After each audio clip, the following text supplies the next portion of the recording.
আজকে পাকা আম দিয়ে ম্যাঙ্গো রসগোল্লা বানিয়ে রেডি করব পুরো পারফেক্ট মেজারমেন্টের সাথে, নরম সফট একদম জুসি, রসে ভরা, খুবই টেস্টি এই আমের রসগোল্লা। আশা করছি ভিডিওটা ভালো লাগবে, তো পুরা দেখার অনুরোধ রইল। নমস্কার, আমি বন্দনা, তোমাদের সবাইকে বন্দনা রসইমে অনেক অনেক স্বাগত। তার জন্য আমি একটা দেখো মোটা বর্তন নিয়ে নিয়েছি, বাসন ডেবচি নিয়ে নিয়েছি, তাই অল্প একটু জল দিয়ে দিলাম। আমি 1.5 লিটার দুধ নিয়েছি, নর্মাল দুধ, ফুল ফ্যাট নয়।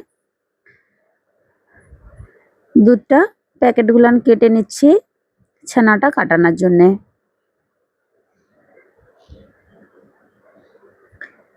দুধটা গ্যাসের উপরে চড়িয়ে দিলাম। আমি ছানাটা কাটানোর জন্য ভিনেগার ইউজ করছি, তোমরা চাইলে নিম্বুর রসও ইউজ করতে পারো। অল্প করে একটু জল অ্যাড করে ছানাটা কাটিয়ে নিলাম। দিয়ে একটা সুতির কাপড়ে ছানাটাকে ছেঁকে ভালো করে জল দিয়ে এটাকে এক্সট্রা জলটা নিচুড়ে সাইডে আধা ঘন্টার জন্য ছেড়ে দিলাম। জলটা ভালো করে নিচুড়তে হবে। একটা পাকা আমকে দেখো মিক্সির জারে পিউরি বানিয়ে এরকম গরম করে নিতে হবে 5 থেকে 7 মিনিট। যেমন আমরা তালমাড়ি গরম করি সেরকম ভাবেই গরম করতে হবে। কাঁচা আমের পিউরি দেওয়া চলবে না, তাহলে মিষ্টিগুলো খারাপ হয়ে যাবে। এদিকে ছানাটাও দেখো আমি একটা থালিয়ে ঢেলে হাতের তালুতে করে এরকম করে মাসাজতে হবে।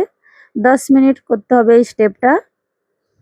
তারপরে বাইন্ডিং এর জন্য আমি ময়দা দিলাম 2 চামচ, আর আমের যে পিউরিটা গরম করেছিলাম সেটা 1 চামচ দিয়ে আবার ভালো করে এটাকে আটার ডোয়ের মতো করে মেখে রেডি করে নিলাম।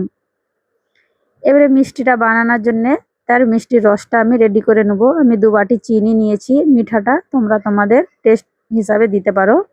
যত চিনি নিয়েছি তার ডবলের বেশি 4 বাটি আর হাফ বাটি জল অ্যাড করেছিলাম। যেহেতু মিষ্টির রস একদম জলের মতো ক্লিন হয়, দুবার আর জল অ্যাড করব না, সেই জন্য জলটা একবারেই দিলাম। আমের পিউরিটাও দিয়ে দিলাম 2 চামচ, দিয়ে একবার হুইস্কারে করে মেখে নিতে হবে। এটা যতক্ষণ গরম হচ্ছে এবারে মিষ্টিগুলা পাকিয়ে নেব গোল গোল করে। হাতে অল্প করে একটু তেল লাগিয়ে এরকম গোল গোল রসগোল্লাগুলো পাকিয়ে নিতে হবে। তোমরা চাইলে হাতে ঘিও লাগাতে পারো।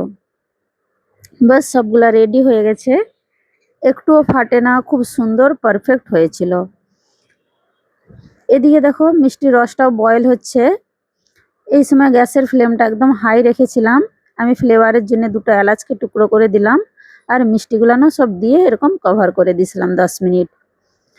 10 মিনিট পরে দেখতে পাচ্ছ মিষ্টিগুলা ফুলে কত বড় হয়েছে। এটা 25 থেকে 30 মিনিট মিষ্টিটা বানিয়ে নিতে হবে, গ্যাসটাকে মিডিয়াম ফ্লেমে রেখে। 25 থেকে 30 মিনিট পরে দেখতে পাচ্ছ মিষ্টির সাইডগুলো ক্র্যাক এসে গেছে, মিষ্টিগুলো রেডি হয়ে গেছে। খুবই সুন্দর আমের ফ্লেভার এসেছিল, এত সুন্দর লেগেছিল। তোমরা একবার বাড়িতে ট্রাই করতে পারো। একদম নরম সফট, একদম জুসি, ভেতর অব্দি রস গেছিল, আর এত সুন্দর লেগেছিল খেতে। তো আজকের এই আম দিয়ে রসগোল্লা রেসিপি কেমন লাগলো অবশ্যই বলবে। ভালো লাগলে তোমরাও বাড়িতে ট্রাই করতে পারো। পুরা ভিডিও দেখার জন্য অসংখ্য ধন্যবাদ। তোমরা সব ভালো থেকো, সুস্থ থেকো।